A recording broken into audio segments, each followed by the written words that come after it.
ವಿಜಯ್ ನಾಯಕತ್ವದ ಭೀಮಾ ಈ ಸಿನಿಮಾ ಮುಖ್ಯವಾಗಿ ಯುವಜನತೆಯ ಭವಿಷ್ಯದ ದೃಷ್ಟಿಯಿಂದ ಮಾಡಿರ್ತಕ್ಕಂಥ ಸಿನಿಮಾ. ಇವತ್ತು ಬಹಳಷ್ಟು ಜನ ಯುವಕರು ಯುವತಿಯರು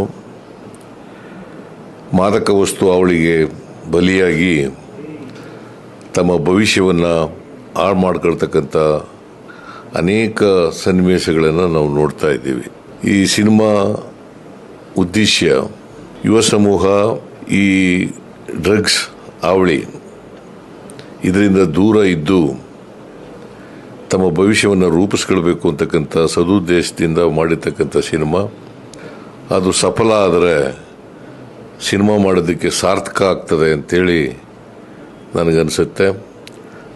ದುನಿಯಾ ವಿಜಯ್ ಅವರು ಇಂಥ ಒಂದು ಸಿನಿಮಾ ಮಾಡಿರ್ತಕ್ಕಂಥದ್ದು ಭಾಳ ಒಳ್ಳೆಯದು. ಸಮಾಜದ ದೃಷ್ಟಿಯಿಂದ, ಯುವ ಸಮೂಹದ ದೃಷ್ಟಿಯಿಂದ ಇದು ಯಶಸ್ವಿ ಆಗಲಿ ಅಂತೇಳಿ ನಾನು ಪ್ರಾರ್ಥಿಸ್ತೇನೆ. Thank you so much. Thank you.